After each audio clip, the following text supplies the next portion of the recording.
and I am privileged to be part of this initiative. She is Women in Chemistry. To just talk about myself, I had all my schooling and college education in Chennai, and I am a proud Chennaiite. All my three schools, the high school, higher secondary, and senior secondary school, I completed within about 10 kilometers from where I live. And subsequently, I had an opportunity to join Madras University for my Bachelor's of Chemistry, where I could complete all the 3 years with good outcomes, I would say, because I started to be known well after my college education, where I flared up with the first in the college.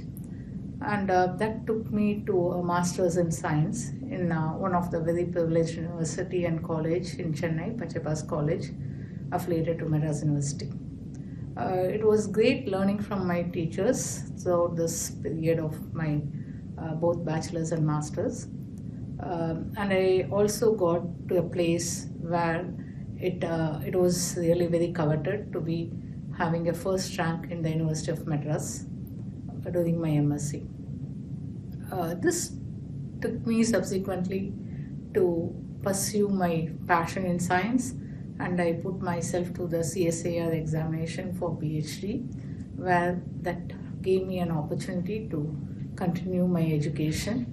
One of the professors from my MSc Chemistry, he directed me to approach IIT Madras for further PhD education, and it happened so that I could join the organic chemistry group, and also had an opportunity to work on a very recent and novel chemical transformation, which is electrochemical organic synthesis, and that fetched me a PhD degree in the same field.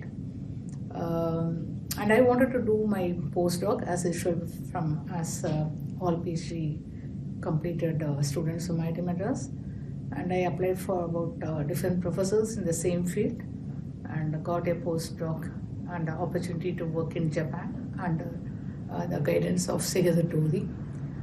During all these years, it was primarily the one leading to the other, and the specific interest to learn more that kept me very active.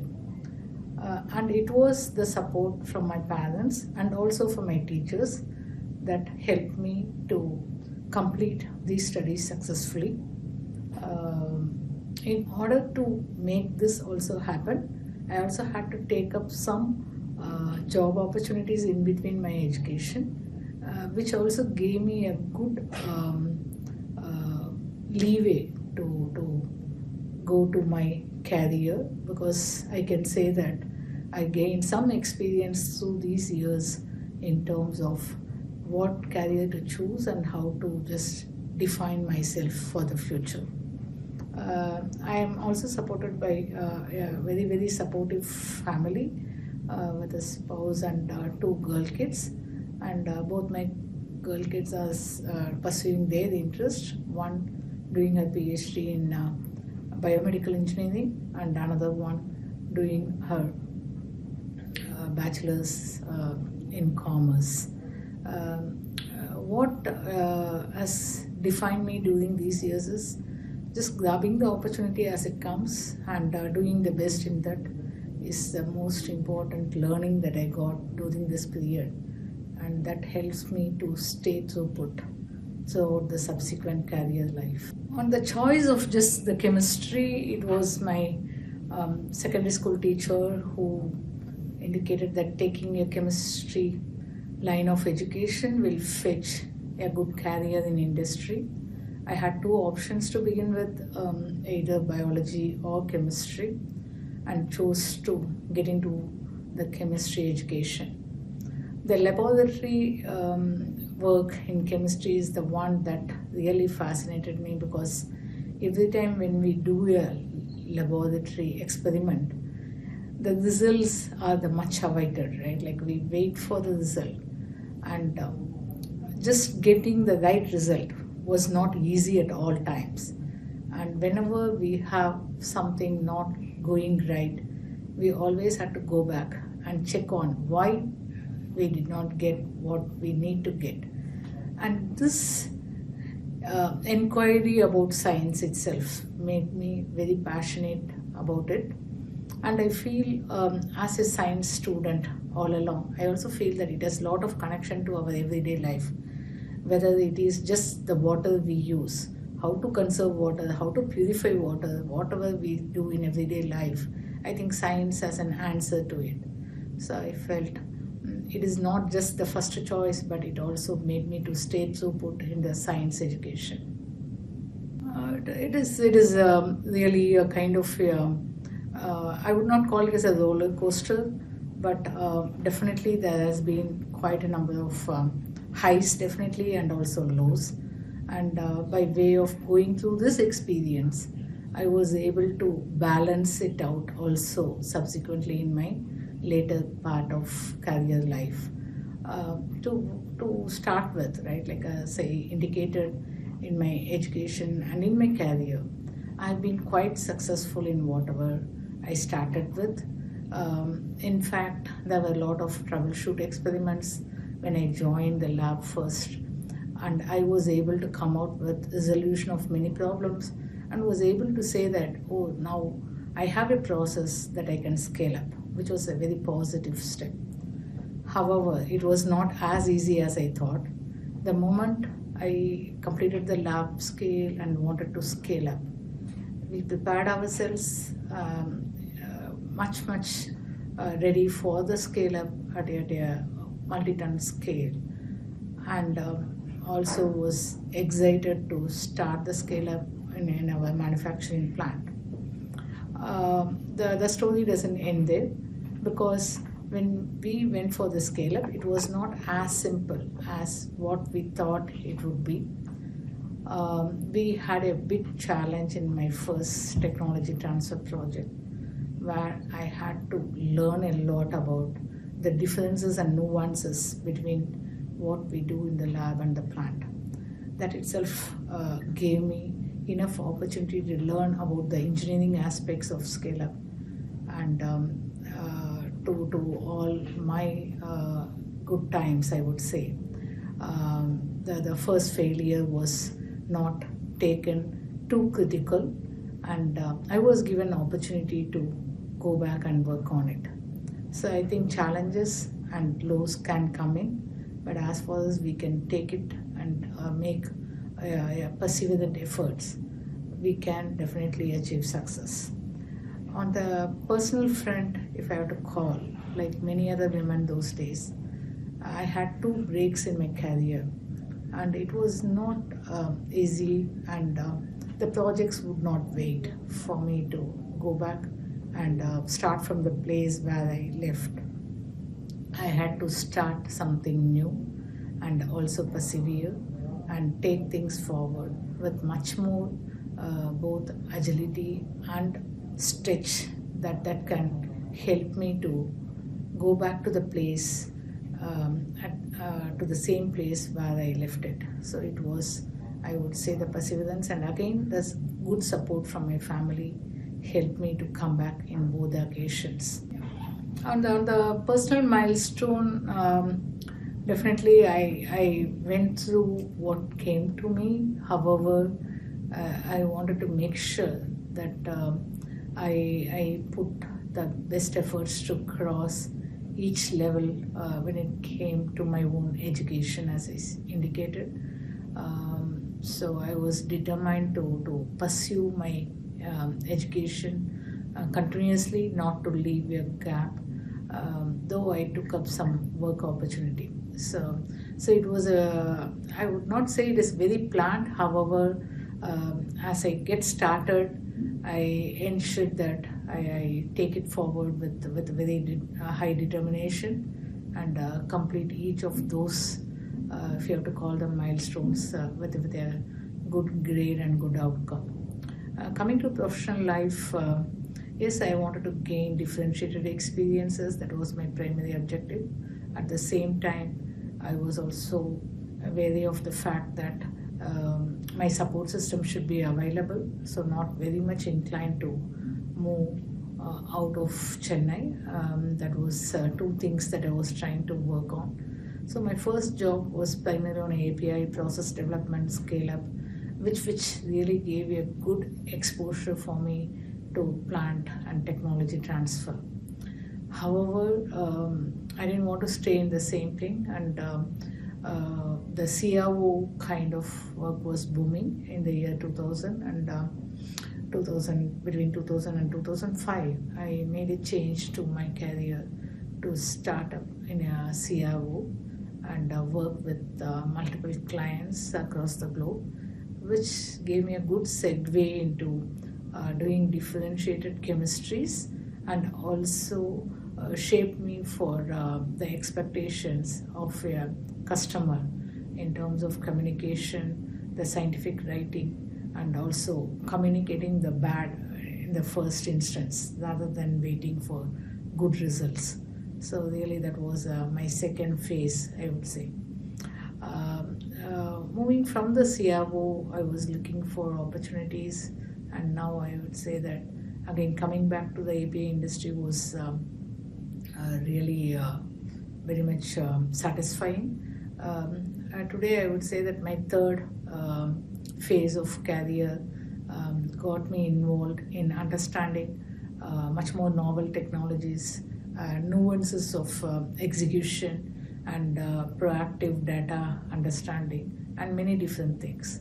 So I would definitely put three different milestones, and each of that gave me a very different experience. And now I would say that I'm very well trained in both lab-based requirement as well as using many of our softwares and predictive tools to get into more definitive outcomes. When I started my career in chemistry, I chose to work in a pharma industry. And I think the impact that the pharma industry makes to patients at large is very big. And I am given to understand about it more when I start working on it, because we see during a kind of a hospitalization, the kind of requirement for antibiotics was on the increase, and I was part of some of those antibiotic work, which touches every patient. So that is one thing, and also working on novel technologies and cost improvement helps the equitable availability of medicines across the globe. So that is the place where we make sure the improvements are not staying with one region, and it is available to across the different countries, and also in the form that is required. So that is the second way. And the third one, I would say, that is coming to inclusion and diversity in the workplace. What as a leader in pharma industry, I take up also is to bring a diverse workforce that can help people to be seen and heard, and also feel included, and deliver differentiated perspectives. This way, I think the bigger impact that it can create is more opportunities for women, and also making sure the future generation gets a lot of learning from that. The message that I would possibly tell people is, based on my own experience, it is the perseverance and agility that takes anyone to places, because it's quite a changing environment, and we should get ourselves prepared to address what is needed at present. At the same time, we cannot just by not putting the fullest effort and continuing the efforts, see that the result is not there yet. So it is important. These two factors become very important. And pursuing the core science is another area. People normally see that science means it doesn't give you a career. But today, I think the entire world is moving towards science in terms of whether it's explaining the action of a particular medicine, or it is about combating COVID, right? So science is the baseline, and it is important for girls to choose and be in a science career. I've been managing different groups of people across different functions.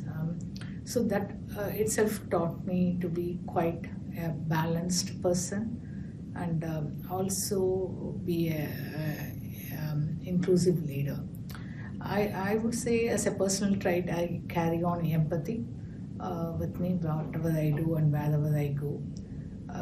I'm sure that even after several years, I see that several of my colleagues who had worked with me in the past career, they have definitely identified me with this particular trait. So I'm sure that that will continue, and be a very inclusive and empathetic leader is what I think I'll be for myself.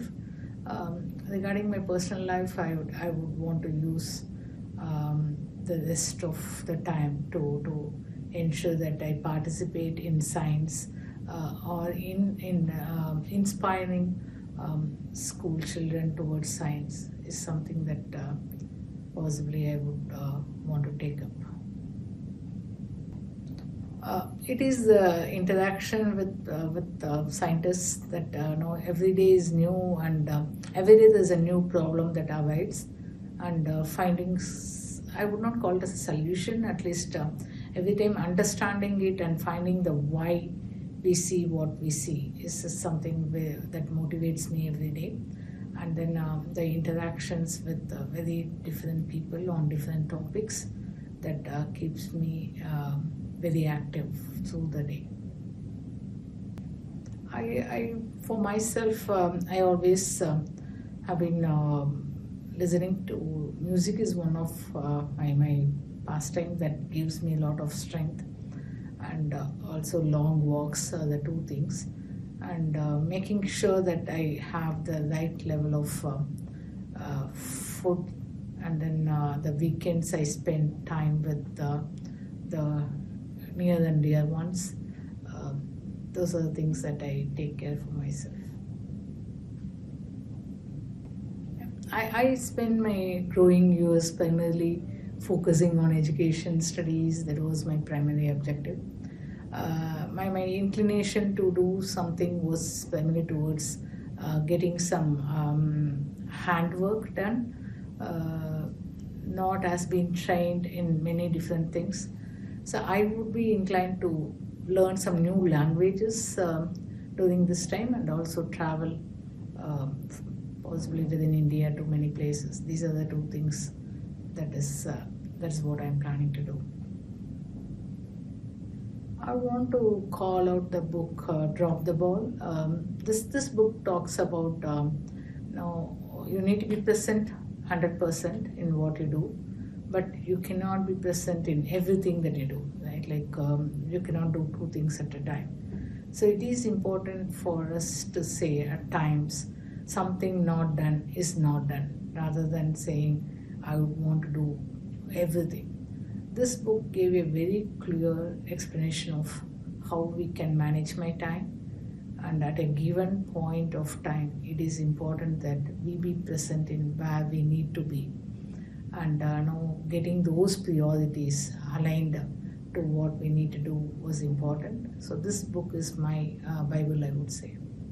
All good is what I would say, because I think staying positive at every situation, and then continuing to persevere, and getting to the result what is most appropriate for the situation is something that would describe me.